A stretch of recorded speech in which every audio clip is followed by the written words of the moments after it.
From us damn street niggas, we ain't really comfortable with all of that attention. I know what you're trying to say. Do what you do, baby. Yeah, I want congrats. I seen to come up through the mud. You feel me? Real Yeah, I'm saying, like I said, I used to be top. I'm one of the ones. When that nigga said he had a phone, his whole joke, and I'm looking at the screen like preach, cause I was on the phone with him. You feel me? So you know what I'm saying?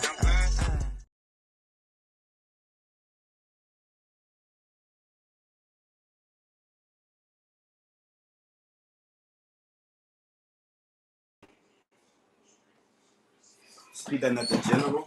To know the podcast. Keep your body clean now. Yeah, hold on, y'all can't see Slim. Hold up. My bad, hold on. Alright, y'all can see him now. Alright. Tunola evening to everybody. I hope everybody had a very Tunola day so far. You know what I'm saying? We here is 504, so y'all already know what type of day it is, you heard me? But this her story, so I'm gonna let her tell it. So without no further ado, good evening. Good evening. How you doing? How you doing? I'm good. I'm good. How are you? I'm cool and you heard me now. You want to get straight into the interview or you want to shout your people out first? I ain't got no people to shout out. Hey, everybody that's listening. If you're catching it live or on the replay, it's a pleasure to be here. And if you're not following me, just conversation declared with me and Monique on Facebook, and we can get to it. Yes, ma'am. Yes, ma'am. So we're going to start off with the podcast, right? What's the name of the podcast and how did you get into podcasting? So it's conversation and clarity with me and Monique. And I think I started doing podcasting about 2018, 2019. And what it happened during the pandemic. Mm-hmm. I honestly just when I communicate, I figure conversation should always have back and forth dialogue where if I share my opinion with somebody, they can share theirs because we all have opinions. But the clarity came in when we both understand the realness of it, right? Because two people can have opinions, but every conversation or interaction you have or information that you receive, you should get clarity from it. So that's Right. where I came up with the conversation and clarity. And hopefully, whoever listens to my podcast and they discuss a topic with me or they hear something that I speak on, they leave the conversation with clarity. Yes, Um, ma'am. so So that's it. when can we catch the podcast? What does it air? When does it air? What time? Let them know, you hear me? So I've been on a hiatus a little bit, but I'm gonna be packing up. So usually you could catch me on Tuesdays at 7.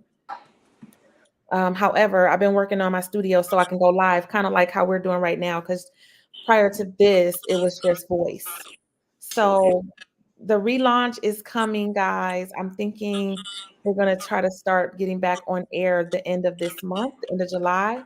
So follow Conversation and Clarity with me and Monique on Facebook to stay up to date on the updates. So you say you was doing audio, right? What made you want to go to the visuals? You hear me? Well, I don't know. So I have a, I have a, I had a fear of being in the camera because I got stabbed when I was a kid. So we'll talk about that later. But Yeah, we gonna get into that. I didn't like how I looked on camera. Like I really just had a fear of it. So being comfortable with just audio only was easy for me. But me being now getting in the camera is just another fear I've conquered. So I'm gonna, like accept me for who I am.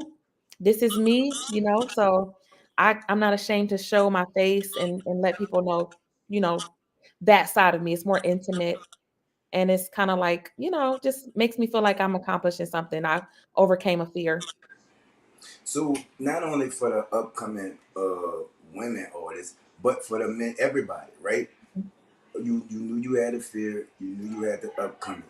How did you do it? For everybody that may want to get into podcasting or movies, commercials, anything, but maybe a little bit shy, a little bit, so a little bit hard on yourself. How did you get into that so much that you would want to change your whole platform and how you do it from your newfound confidence? You heard me?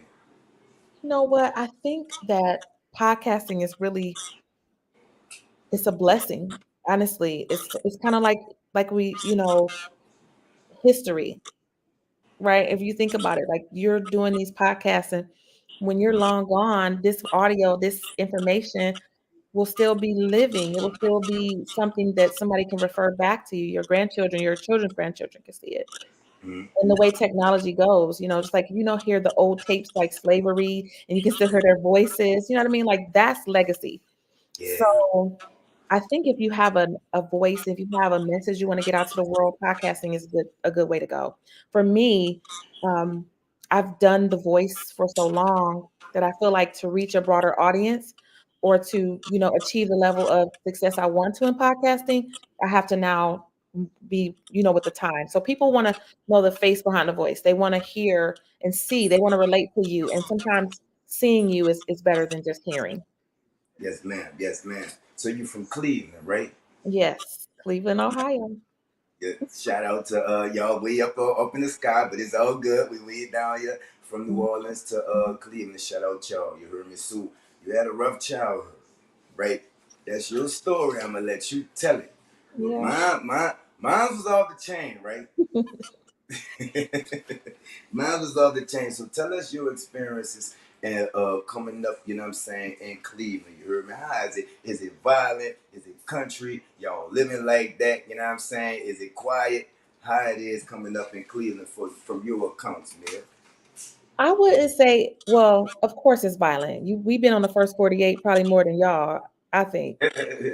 But I think it's just everybody's experience is different. I grew up in I grew up in the city of Cleveland first, but before that was when I lived with my mom. So it was typical. I grew up in the 80s, so it was kind of like not like it is now, of course. So, we played outside till the street lights came on. We drank out of water hose, you know. We walked to the candy store and get penny candy and stuff like that. I wasn't rich and we was kind of poor. So if we got 25 cents, we can get us a bag of chips and maybe a little juicy.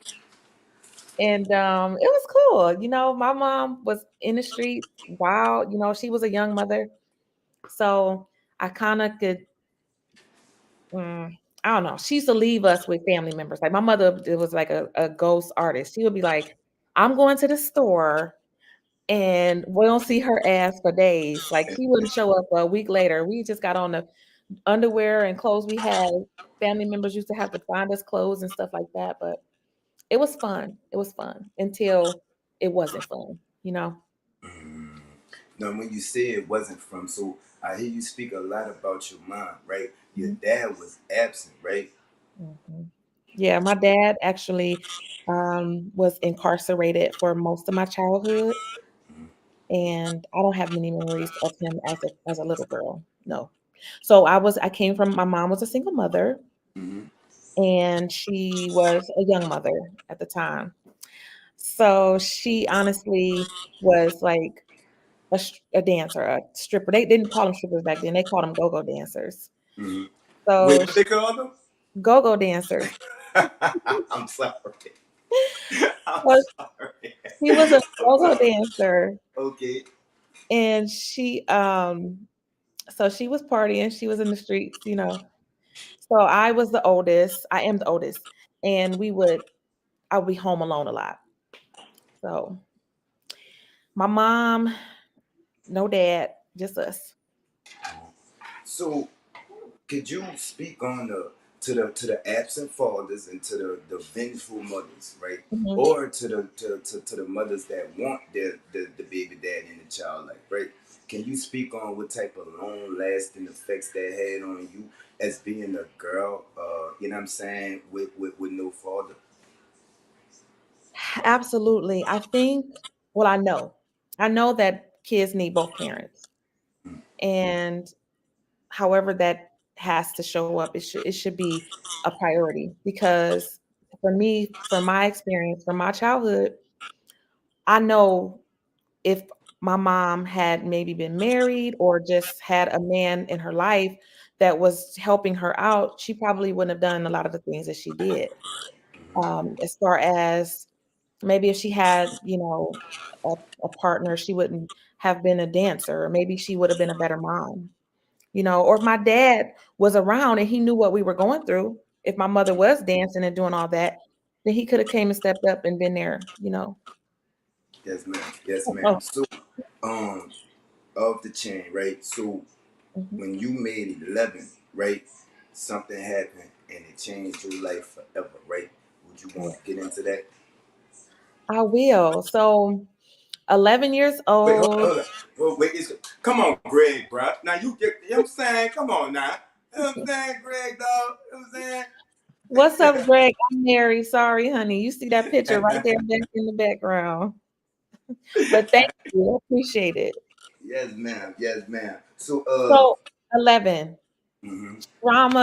Trauma. My and I'm smiling about it because I'm 46 now, so I've had a lot of time to deal with it. But I was 11 years old. My mom and her boyfriend got into a fight, and it left me um, with a left eye prosthesis because I lost my eye in that domestic violence dispute. He stabbed my mother and my sister and myself. Mhm. So I was hurt the worst. I ended up losing my eye because of it.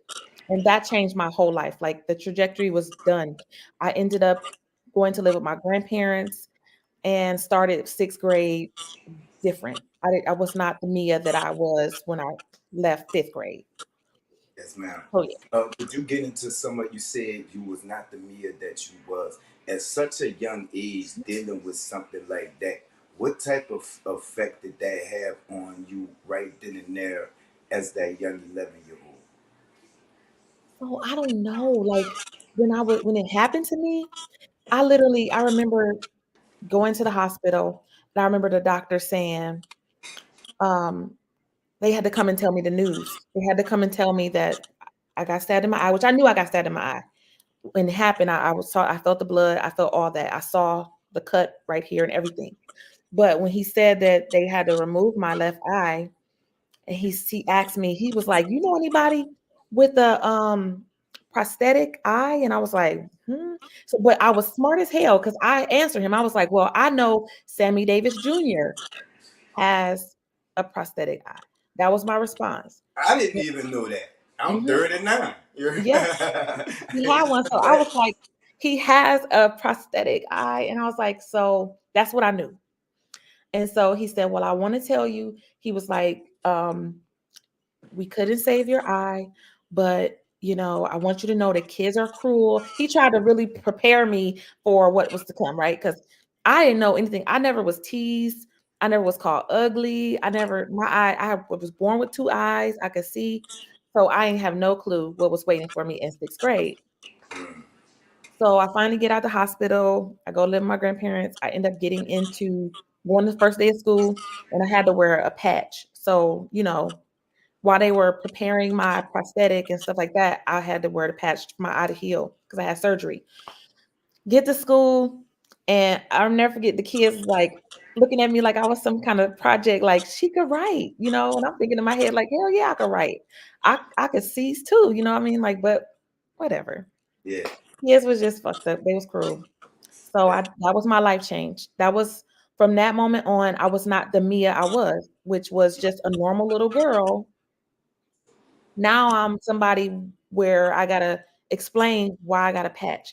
I gotta explain why my eye little now. I gotta explain what happened to my eye. Why is it scratched there? Why is it scar on my nose? I had to explain all these things where I didn't even have to ever talk about that before. I was supposed to be worrying about, wrestling and, the WWF and stuff like that. I was not thinking about kids calling me names or kids rejecting me because of it. yes, ma'am. So the laws back then for domestic violence was different, correct? Uh, Homie ain't even get charged for what he did. Do you want to get into that? Yeah, so of course he was arrested at the scene, but because my mom didn't press charges, which she was not in her right mind, she was addicted to drugs, and it was, the fight and that everything happened that led up to that day was kind of her responsibility too. She had a part in it, so she didn't press charges on him. So he walked. He walked. He was free to go, if that makes sense. Um, and that actually, honestly, domestic violence laws didn't change until after the O.J. Simpson and Nicole Brown thing. That's when prosecutors started saying, if the victim doesn't press charges, the state can pick up these charges. Yes, ma'am. Yes, ma'am. Yes, ma'am. So, your sister, right? You have a Mhm. sister. She was affected as well, right? You Yeah. said you were affected the most, right? But mentally, right? How were you both affected from this mentally? I can't really speak for her, but I do see the difference in our lives, in our lifestyle now today. So whereas I'm very vocal, and I did get hurt the worst. My sister, she had got a cut on her arm, and my mom, she got cut. She did almost lose her eye, and part of her nose was almost severed, but she didn't lose her vision or lose any limbs. My sister doesn't talk about the incident at all. Like she's not, her platform doesn't speak to it. You would not know what happened to her if she didn't tell you. Well, for me, I kind of was left with this.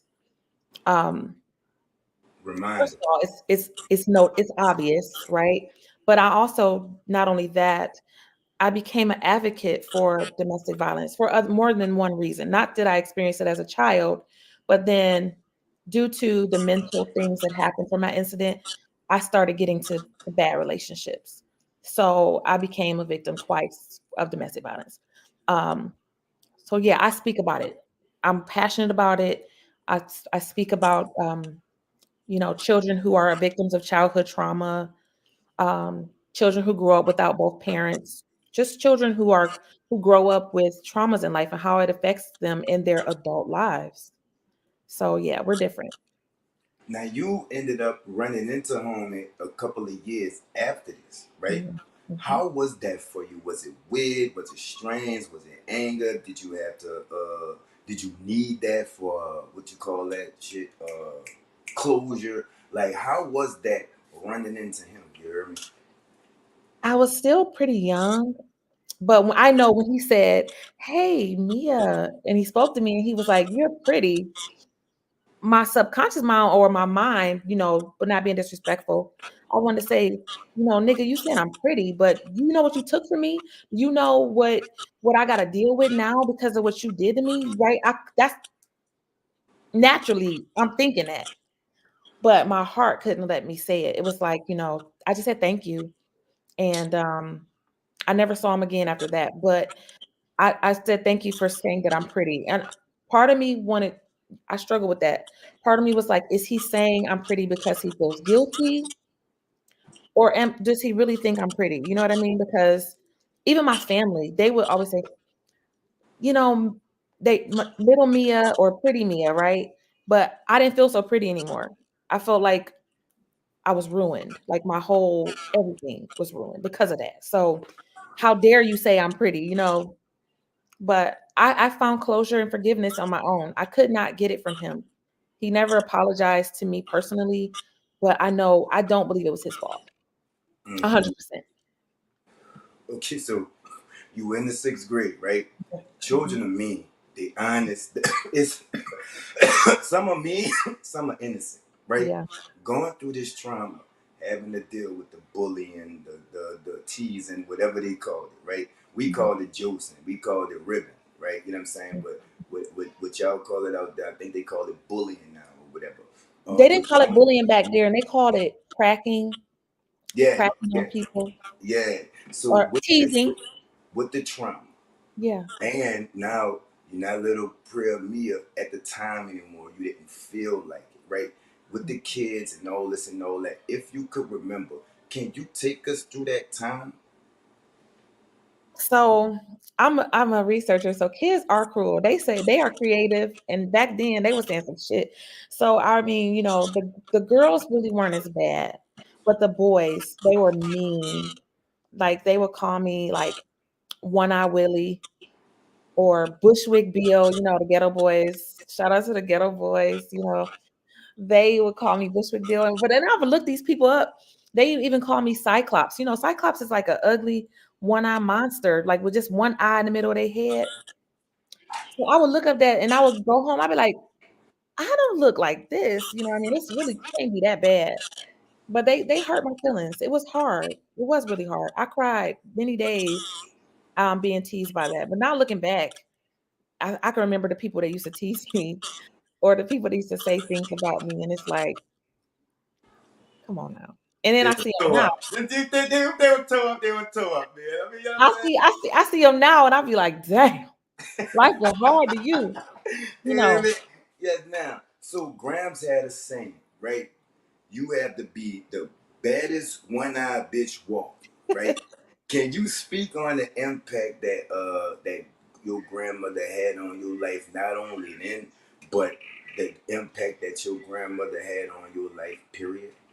You know, I think yes, my grandmother was when I first came home crying, she was like, why you crying? You know, and she to her like the baddest B word, you know what I mean? But pretty is as pretty does is what she will always say. So I feel like a person can be a drop dead gorgeous woman, but her attitude can make her ugly or the way she talks or carries herself. So for me, my grandmother instilled in me, you know, polish to be more, you know, to carry yourself nice, to dress nice, to show up clean and presentable, wear nice clothes, accentuate what I got. So I couldn't go back and change the past. I can't undo what was done. So how am I show up? How am I going to be? What am I going to look like? How am I going to speak? How am I going to treat people? That's the key, right? So being a kind person, being a loving person, being a just a classy lady, you know what I mean, is what my grandmother showed me. So, you know, we worked with what we had and it worked out for me because um everybody has flaws, whether they admit it or not, you know. It just so happens that my flaw happened at the hands of someone else, but I couldn't let that just be the defining thing of me. Like, you know what I mean? Yeah, people might be like, that girl with the eye, or, you know, damn, what happened to her? I've had people ask me that, but they ain't gonna be able to say she busted or she ugly or she got a bad attitude or she got a fucked up attitude. They can't say none of that. You know what I Mm, mean? When they encounter me, they're gonna be like, damn, I like her. You know what I mean? Like, and that's what my grandmother instilled in me. trap your body, can't trap your mind, huh? That's right. Exactly. So did Grams and them know the type of life that y'all were living when y'all was under y'all mother's care? Everybody knew. My family knew. My mom was a, you know, outlandish living person. You know what I mean? She was on drugs, and she, like I said, she would leave us at family members' house and stuff like that. So they knew. Yes, Yeah. ma'am. Yes, ma'am. How did your life change when you moved in with your grandmother?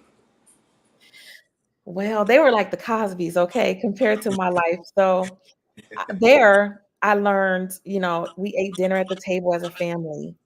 Um, they had money. They were both working class people. I had a nice bedroom that was mine. You know, I didn't have to, I had underwear and socks and bras and things like that. I didn't have that with my mom, you know. So for me, I felt like I came up. I was doing well, you know. Um, I miss my mom, of course. And of course, I didn't think about it now. Back then, I really didn't realize it because my grandparents was like, yeah, you got stabbed, but get your ass out there and go to school. You know what I mean? It wasn't no y- pity party for me. You know what I mean? It was kind of Right. like, and I honestly don't know if that helped me or not because in times today, kids that have who probably couldn't handle something like that happening to them. You don't Mm-hmm. know what they would turn out to be. I didn't get therapy. I didn't get to go to sit on nobody's couch and be like, this happened and this is what. No, I got teased. I had to get in where I fit in. I had to do what I had to do. And my grandparents they wasn't going for that. You know what I mean? It was like, work what you got. You got to do this. You know, were they right? I don't know. I dealt with some hard, you know, choices and circumstances after the fact because I had to learn self love. I had to learn that I'm not what people call me. I had to learn that, you know, I don't have to look for love in a guy and a lot of things that I didn't get because I wasn't prepared for for the things that came after that. If that makes sense. It make a lot of sense. Mhm. So you talk about a lot of self healing, right? But did you And along the line, did you go to therapy? Did you go to certain people to talk about what happened to you, or did you just self heal like you said you did? So all I had was my journal. I would write in my book and I would talk to God. I still do that to this day. And close friends and things like that. But at the end of the day, you know, I didn't have anybody. Mm-mm. I had friends, I had people to come to my aid, like, don't talk about her or, don't do that. But for the most part, it was just me and God. Real talk. Yes, ma'am. Yes, ma'am. So you with grams, right? You getting older and you getting used to dealing with your eye, right? Was that something hard to transition into, dealing with that eye and dealing with what comes with that and the memories of how you got it? Does that still kind of like haunt you today? And can you talk about your transition into getting used to having that eye? So again, I didn't have anybody tell me nothing. I just ended up, I went to one day I was this way and then I was this way forever. Mm-hmm. So I've been like this more than I was with two eyes, right? So I had to figure a lot of stuff out on my own, really. Um, Physically, the doctor tell you exercise and stuff like that. So I don't have no peripheral vision on my left, but I learned to use my eyes. I learned things like it really did improve me, like my scent, and I learned Braille. You know what I mean? I learned um, how to use my good eye for vision. So, and at the time I had 20/20 vision, so I could see really well. I did wear glasses for protection because if something happened here, I'd be blind, right? But I don't know. I'm telling you, it's nothing but God that I was able to still maintain sanity and, you know, just like myself enough to show up every day for school and deal with all of that teasing and not hating my life. You know what I mean? Because I can imagine, anybody else going through something like that, how they may have coped with it. Did you ever feel like any time giving up? Mm-mm. I've had moments where I literally cried to God, like, why? Because after the surgery, after I got stabbed, there's things that happen to me, like my eye swells sometimes, or it's irritating because it's a foreign object. You know what I mean? It's not natural. Right. Um, I did that. I deal with that. But now I'm like, you know what? Of course, every day I'm reminded because when I look in the mirror, this is what I see. But I'm at peace with it because I still look in the mirror and I love what I see. You know what I mean? It's more gratitude. I could be dead. That if he would have went an inch deeper, could have could have killed me, right? Mm-hmm. I could have if the doctors didn't do the surgery in the time that they did. Mm-hmm. It's something about our eyes that if this eye would have, they had to put like a ball in my socket. If this eye would have got alerted that this eye was traumatized, my vision could have shut down. I could have been totally gone. So I have things that I'm looking with gratitude versus wondering why. You know what I mean? Like I have bigger things to worry about than why. Mm-hmm. I Were mean, you nobody an, knows. were you an angry teenager? Not at all. Nope. I was happy.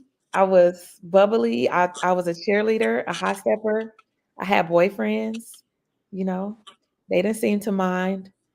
So, nope. I was good. I was fun. Yeah. That's Mhm. what's up. So I want to hold a moment of silence for your grandmother right Okay. That's so nice. now. So let's get into the beginning of your first marriage, right? So Mhm. you had a couple of kids early, and your family pressured you into marrying this man. Can you Well, take that? they didn't pressure me. They was like, we're dating and he wants to get married. I'm young. So they like, you got those kids. You know how families be. You got those kids. You Yeah. got to get married. So, so I Did you did. want to though? I was so mature and wise beyond my years. I did that marriage because it was the right thing to do. I mean, what am I really gonna do at this point? I'm 19, 20, 21 years old with 3 kids, and somebody want to marry me. Let me go ahead and just settle down and get married. So so I got married. I did. And it offered my children a good start at life. They were able to see a man love their mom, you know, and it lasted for about 7 years. And then he cheated on me, and that was all the end of it all. And a bit of right. So you moved around a lot, right? Why was that? Which mean my childhood or my marriage? Both. So in my childhood, I moved around because my mom was, not stable until I moved with my grandparents at 11. Then I was there until the end of high school. Um, I got married the first time I got married, and then he was in the military. So of course, you know how the people be, girl, he got the benefits. You better Yeah, you get to travel. You know what I'm yeah, saying? yep. Hmm. So I did. I tried it. I it wasn't until that marriage really uh showed me where the damage from dating the wrong guys and being with the wrong guys and having children early really molded who I was at the time. So what I mean by that is when he cheated on me, it triggered me because I had been cheated on by my son's father so bad. But we were young. Like that's why getting into relationships too young and all that stuff, and you're not ready for it, having kids, it's not, I don't recommend that, right? Mm. But I did. I made my mistakes. I Mm. went through all of that. So he cheated on me. So I decided I'm gonna cheat back. Actually, I divorced him, but not before I cheated on him in the worst ways, right? So that decision to be that good girl gone bad type of I'm gonna do you how you do me was that's what was birthed in me at that time. So for about 12, 13 years, I lived in that type of consequence, right? I divorced him and then I got into another relationship right after and I married again the wrong Wait, guy. wait. Looking back, right? Right before you got married the first time, from knowing, hold up, it's the gas. Wait. From knowing what you know now, what advice would have gave yourself before you jumped in that first marriage, knowing what you know now? That's a good question. I Um, appreciate that, man. I think I would advise myself I think a person needs to be fully healed before they get into another relationship. I didn't have a good understanding of myself. I was listening to people saying you should be married, being stable, settle down, but it's a lot that comes with that. You're not just, I would have told myself to reconcile in me the trauma from being cheated on because I remember making a decision when I was being cheated on by those guys that I was dealing with is that I'm never gonna be faithful again. Like if somebody cheat on me, I'm cheating back. And I consciously made that decision with myself, right? And so that energy I took with me into other relationships and it ruined my life. It did. And I didn't realize that at that time. So I would probably tell myself to heal, be ready for a committed relationship. Let me ask you this, right? Some people may think you're talking about medication, therapy, things like that, right? When you say heal, can you elaborate on exactly what you say when you mean heal? Absolutely. So again, when we go through relationships, they shape who we are in so many ways. So if you're not careful about how you relate in relationships, the type of relationships that you accept, the type of people that you date, the type of people that you let pour into your life, soul ties are real. And if you're not careful and you keep shuffling that deck like that, you'll become the exact thing that hurts you. So healing is essential. Knowing right from wrong, knowing what to do, what not to do, knowing who to allow in your life, knowing who to allow in your bed, knowing who to allow your soul to mix with. You get what I'm saying? That healing.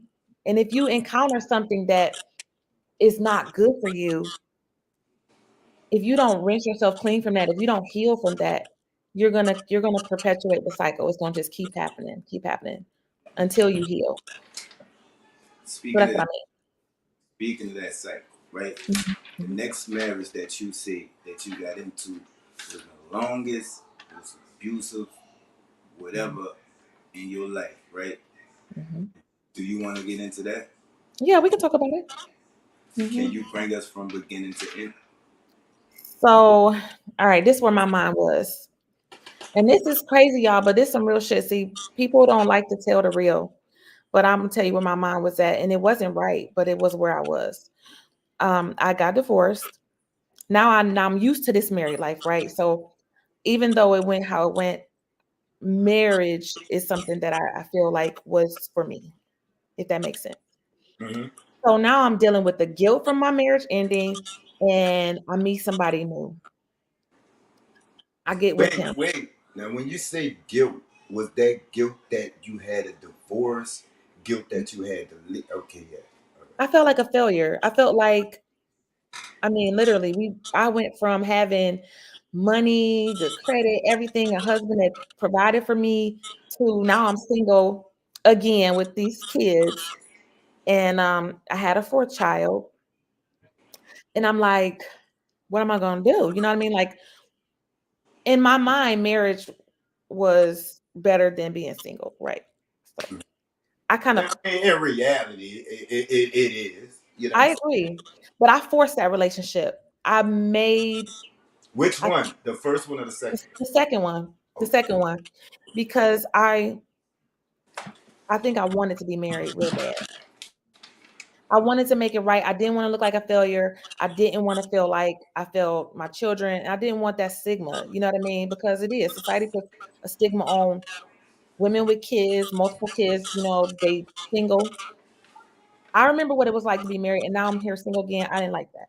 So I immediately, literally, like not even my divorce wasn't a month over, and I moved to Cleveland in 2008, and I met this guy 3 days after I got to Cleveland.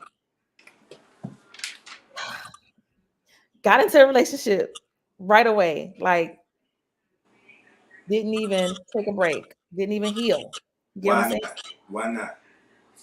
Because a part of me didn't want to be alone. That's that thing. That's that not knowing yourself. That's that thinking that you gotta be with That's that somebody. thing. That's that thing. It Mm. is. It is. And it was totally wrong. And I paid dearly for it. So yes, I got into a relationship quickly, and it was with a guy that was not for me. My family knew it, everybody knew it, but I still persisted and went with it. Stop right there. Stop right there. You say everybody knew it. Your family knew it, right? Mhm. That always happens, right? Even in marriage, your girl will tell you about your little partner or something like that.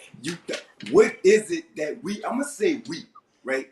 What is it that we don't see from that inside looking out that outside looking in see, and why don't we believe? I think we don't listen to ourselves because we do see it, especially if it ain't right. When something don't feel right, we know, we feel it. But it's also that part of us that just be rebellious, that unhealed part of us that has to see or try to change, or we gonna physically force somebody to be what they're not. You know what I mean? And a lot of that comes from, I'm gonna be honest, I know that I had dealt with abandonment issues from childhood. My mother was not, of course, attentive to me. My father was not there, neglectful. So I was looking for love in wrong places, right?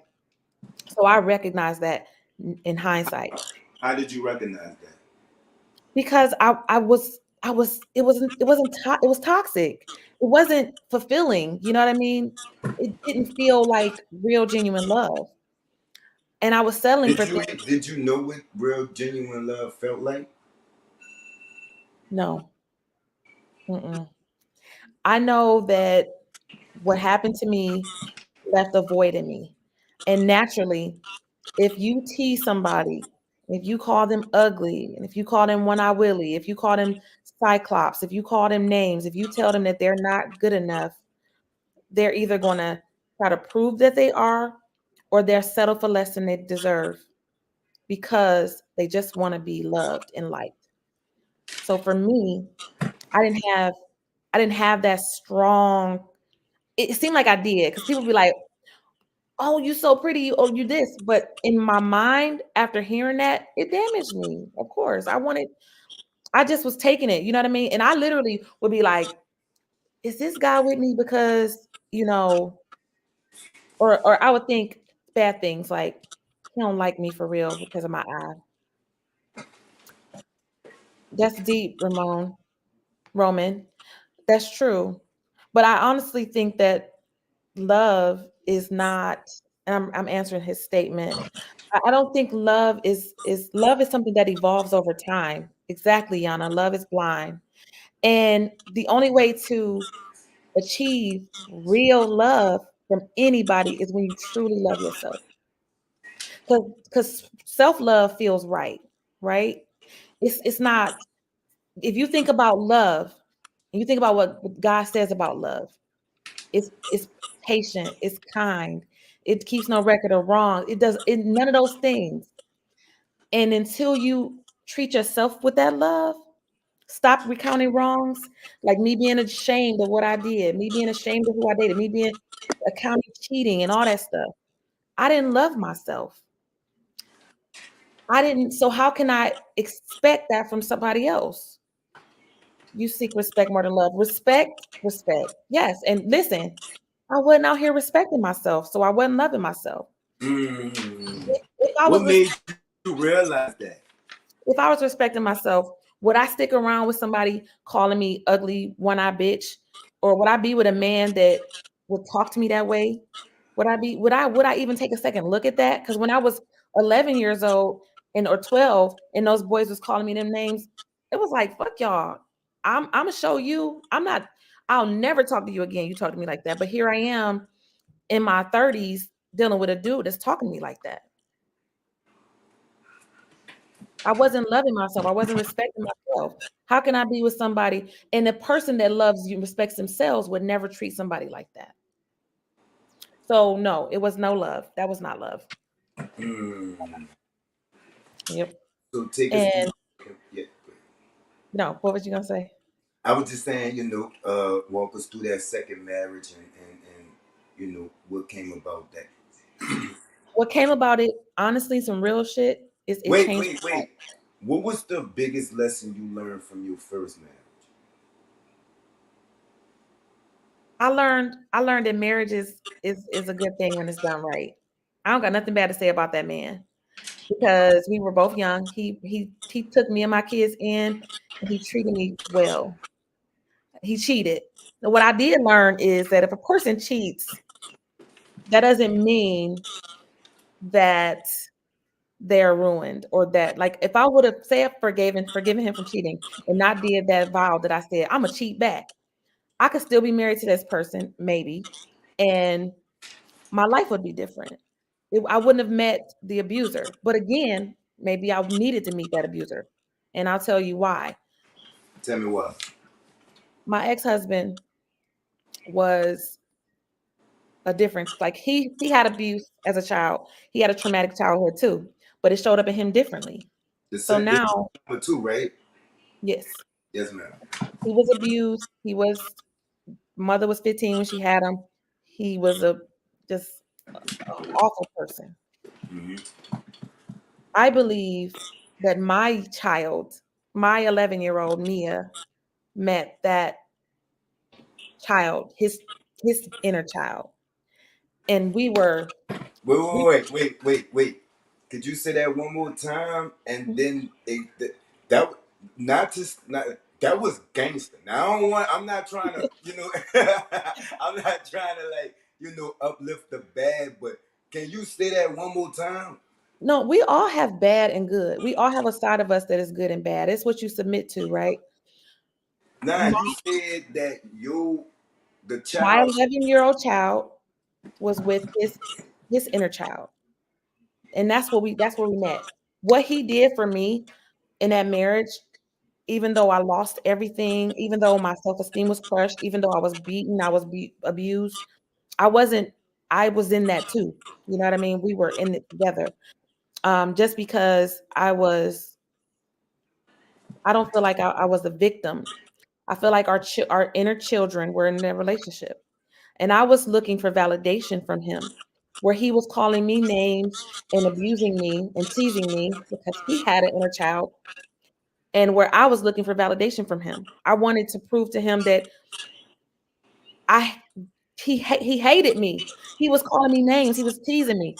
What I was doing was see me, look at me, love me. I'm not my eye. I'm not what happened. I had to make him want me somehow. So I kept enduring that abuse for that long. And it wasn't until I had that realization, like, wait a minute, this is a cycle. And what's triggering me with him is that he's doing to me what those kids was doing to me. And I had to somehow prove that I was worthy of him loving me. And that didn't happen. So in that whole time, I was just losing myself, because I didn't love myself at all. And that's what I learned from that. So I fast forwarded because I don't like to talk about it too much, you know. Thank God I woke up, and I thank God that I don't, and I honestly, I'm not concerned about if he got help and healed. I got help and healed, right? And I recognize in me why I accepted that.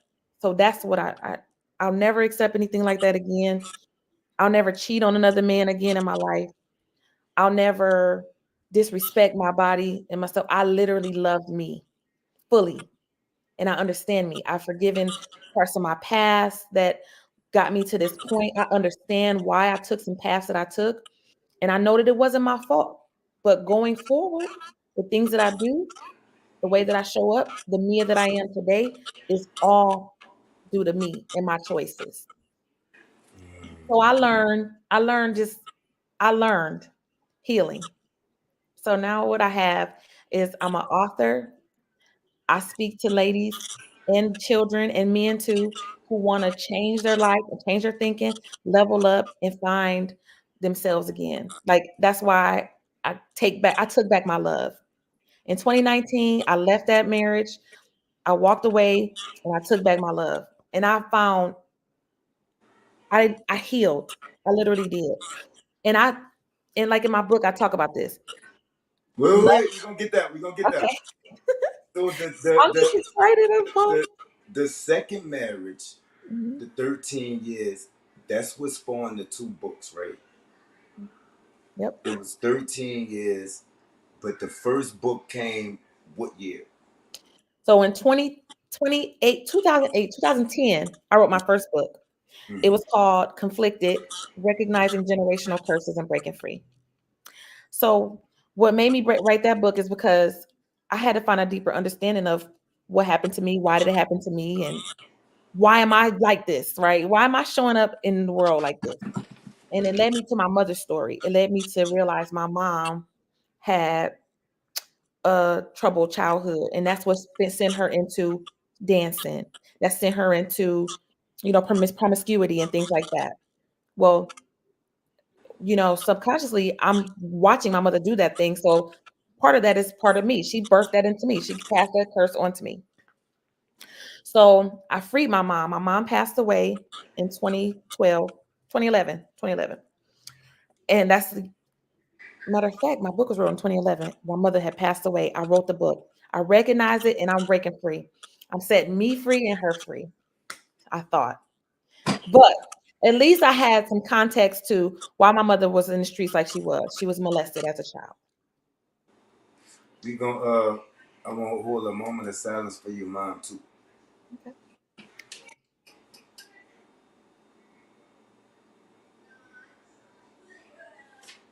Okay. So you get into the first book was in 2011, right? That was your mom's story, right? Yeah. So we get it. How long was it from the first book to the second book? All right. So now I'm in this relationship from 2008, 2011. I actually wrote that book on a break. He was in prison at the time. So when I'm out of that situation, my mind is working. I'm finding me, right? I'm not in that situation. But I went back 3 times. I wrote a book called Devil in the Mirror, um, Narcissistic Relationship 101. And in a narcissistic relationship, if you're familiar with narcissism or a narcissistic personality, you go back. Like they love bomb you, they take you back, you go back. And it's literally it's hard. You know what I mean? If you leave, they'll love bomb you back, they'll tell you that they want you back, and they'll do all these things to get you back, and then they'll keep abusing you, and it's a cycle. So I wrote that book, and then I went back. Went back and hit rock bottom. So I was there 2012. You knew better. Did I? Because I went back and I didn't leave to 2019.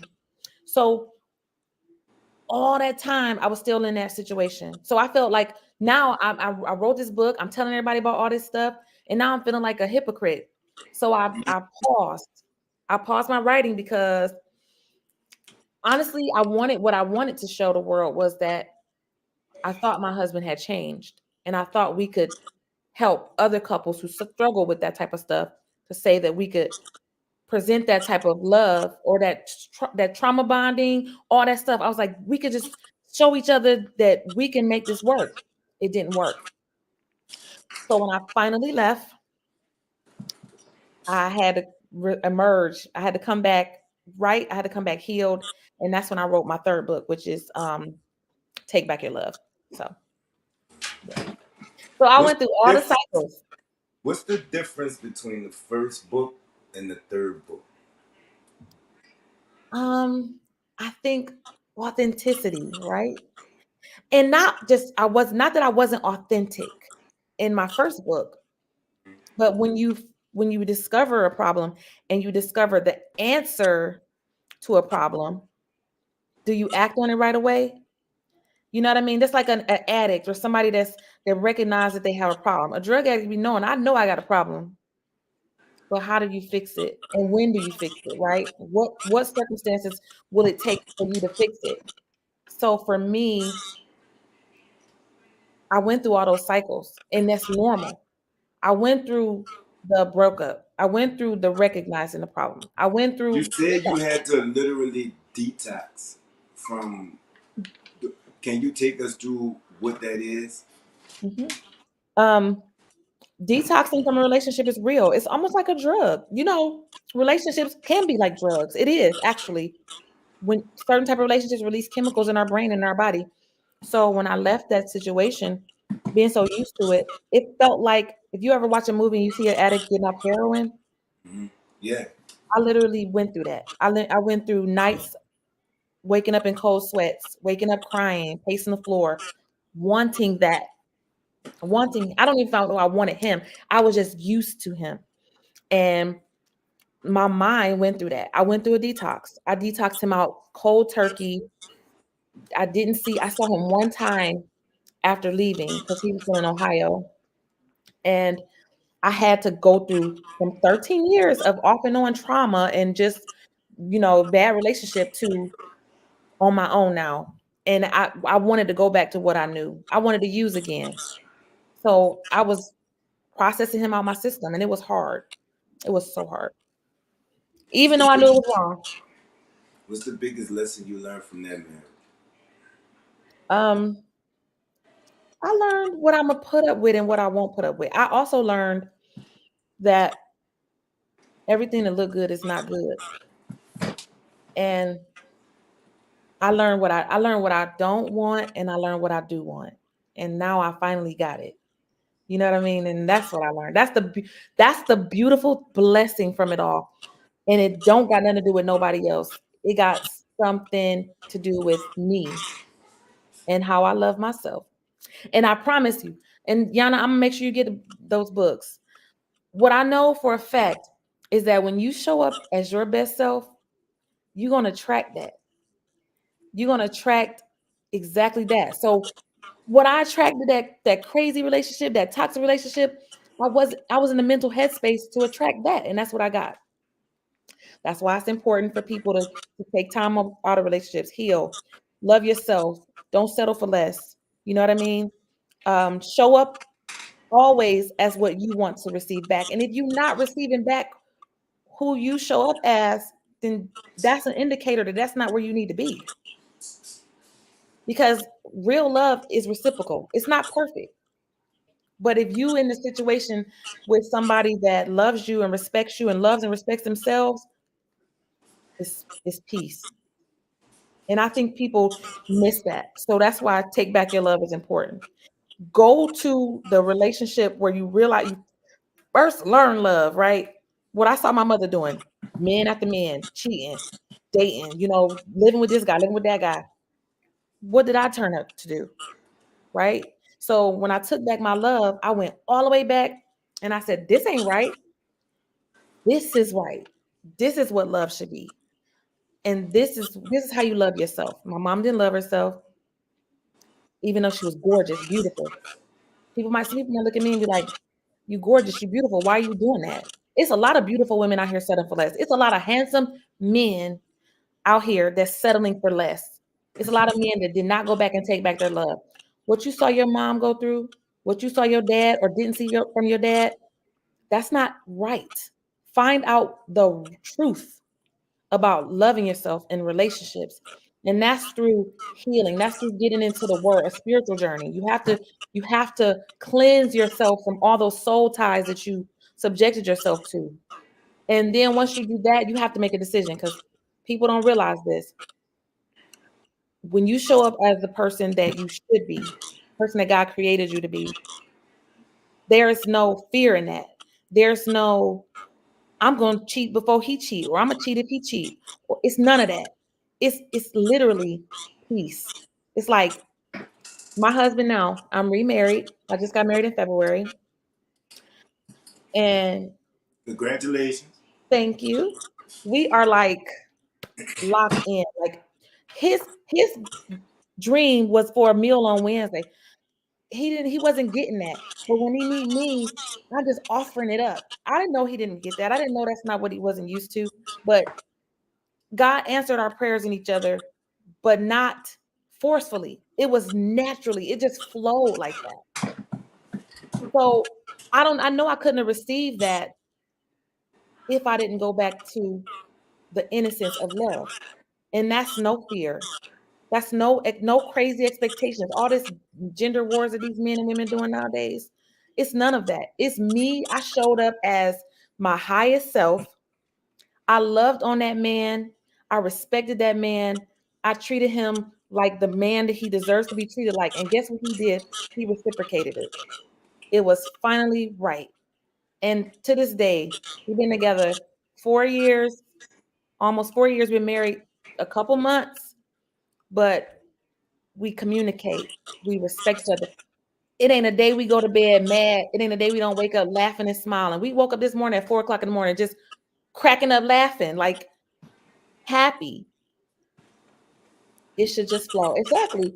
And it can't flow if you got blockage. Look at it like that. Flow. If you got blockage, if you're in your mind and you're your feelings and you like, I gotta be this way before I can get this, or you got all these conditions. Nothing's flowing. You got blockage. People don't focus on themselves inwardly and showing up outwardly what's inside and expect to receive all these things. It just don't work like that. So my Take Back Your Love book, and I don't know how long we got, but I had my last book was Memoirs of a Healing Woman with Love. Oh, you got 4 books. I have 5 books. I just released a book. I released a poetry book. Go ahead, girl. But and I think Memoirs of a Healing Woman and Take Back Your Love are my favorite too, because they focus on inner peace. They focus on self-love and not projecting things out to the world. You know what I mean? Don't be the type of woman or man that wants something that you're not. Don't want something that you're not capable of being. And flowing in a relationship is really just literally being yourself. You don't have to put up a front. You don't have to say you're not doing something. Thank you. You don't have to say that I'm not doing this until this Jackie. person do that. You just be yourself and it aligns. It aligns. That's it. So I wish so bad that I could just show people, you can have a bad upbringing, you can have a story that is not so favorable. But if you want to, yes, self-love, when you really get in tune with who you are and love yourself for who you are and you show up as that, the world just keeps sending it to you. I have not had so much peace. Those 13 years, I promise you, right now, every day for the past 4 years have been bliss. And God just keep reminding me that if I go back to him and I do in me the works that he already put in me and promised me that he's going to restore everything that I thought I lost. And that's why taking back your love is so important. So I just, I guess I'm just full circle realizing if maybe I would have knew that back then, I wouldn't have went through all that stuff. But I think it was meant for me to go through those things so I can be right here, right now, talking to you, or writing my books, really, breaking the generational curse so my kids don't have to go through what I went through, or so what I went through, what my mom went through. You feel me? So, yes, So that's you it. have 5 books, right? Where can we find the books, and will it be a 6th Oh yeah, it's gonna be a 6th book. I don't know, because I'm really, I don't want to say that I'm healed. I don't want to have nothing else for nobody. I do like one? and stuff like that. But I want to do some like different stuff. Like I want to do some erotic books or something like that. So I got a like an alias. Her name Gemini, and that's gonna be my little other things because I like writing.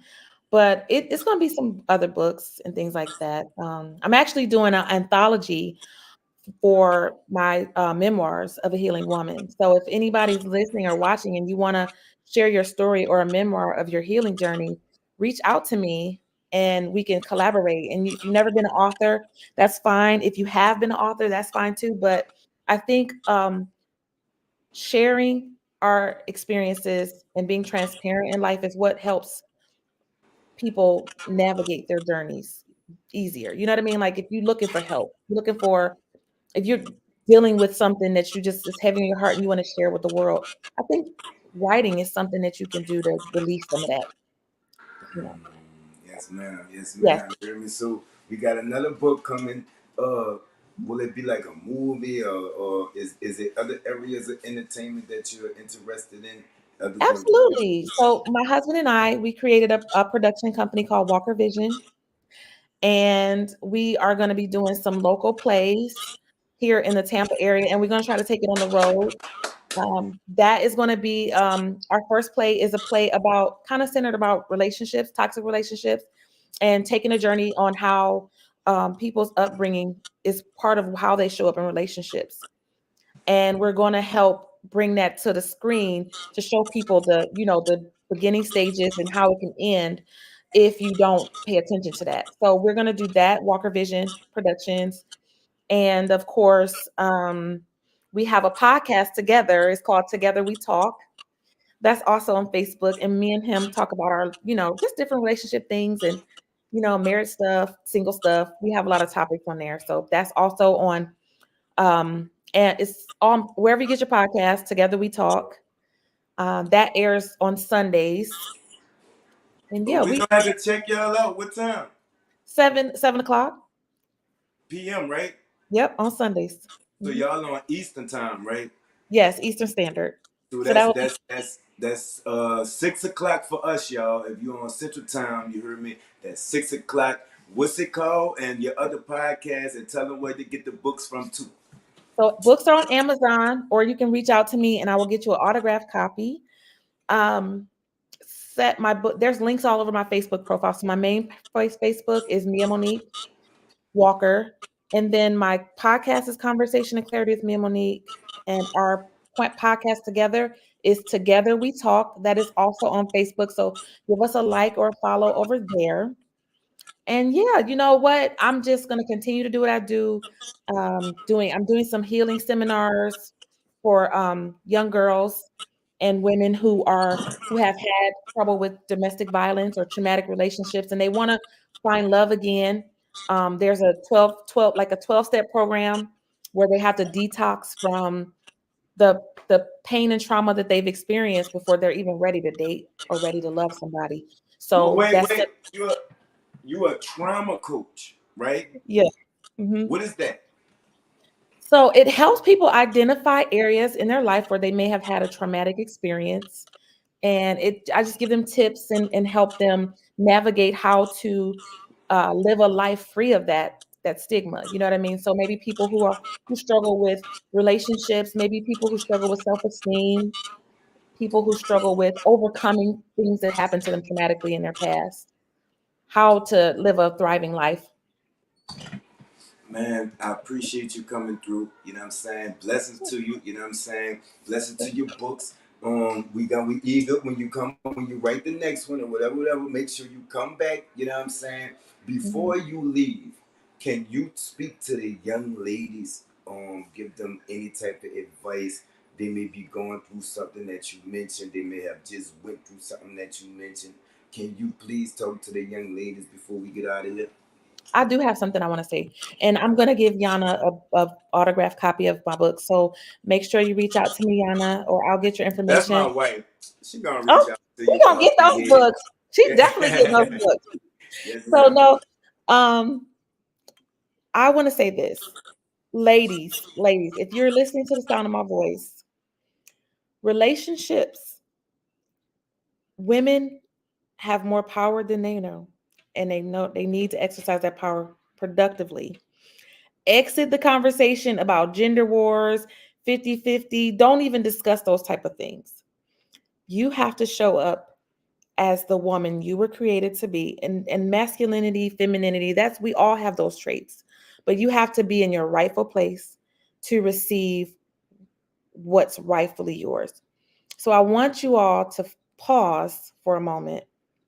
If we stop engaging and entertaining those conversations with these men out here that are saying this woman got to be that's not your audience. Your target audience is going to be somebody that resembles and reciprocates the type of energy that you are putting out.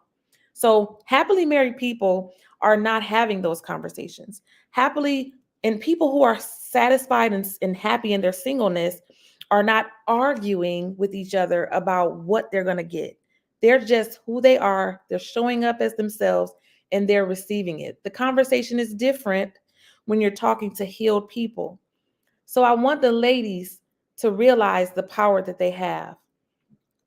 I have so many girlfriends, and some of them be like, I gotta be strong and I gotta be masculine because my man ain't taking care of this. No, you do not.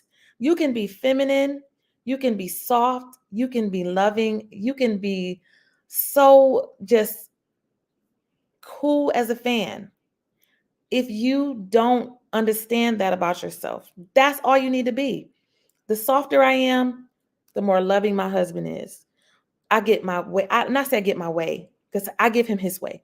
We both get our way. But I'm in my femininity.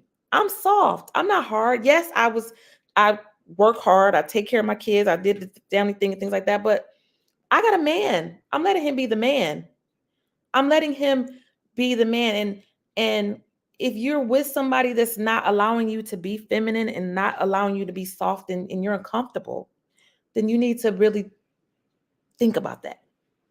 Ask yourself how you are showing up in a relationship. Exactly.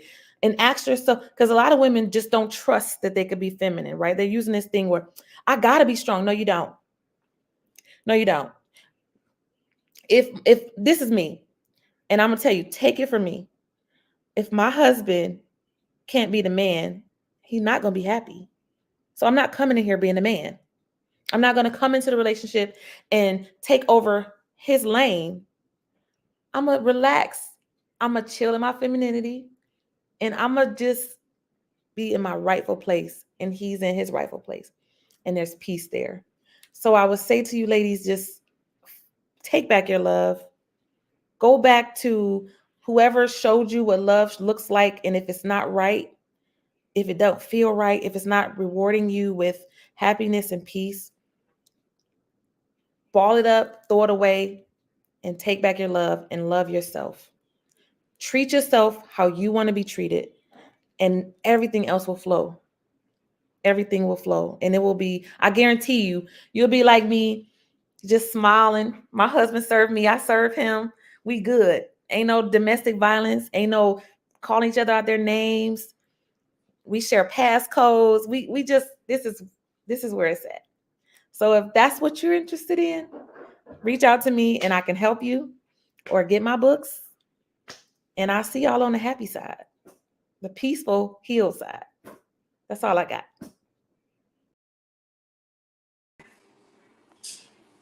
Keep that at the general. To new little podcast. Keep your body clean, huh?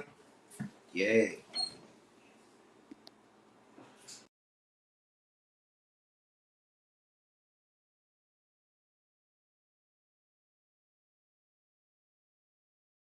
From us damn street niggas, we ain't really comfortable with all the attention. I know what you're trying to say. Do what you do, baby. Yeah, I want congrats. I seen to come up through the mud. You feel me? Real. Yeah, you know what I'm saying? Like I said, I used to be top. I'm one of the ones. When that nigga said he had a phone, his whole joke, and I'm looking at the screen like preach. Cause I was on the phone with him, you feel me? So you know what I'm saying?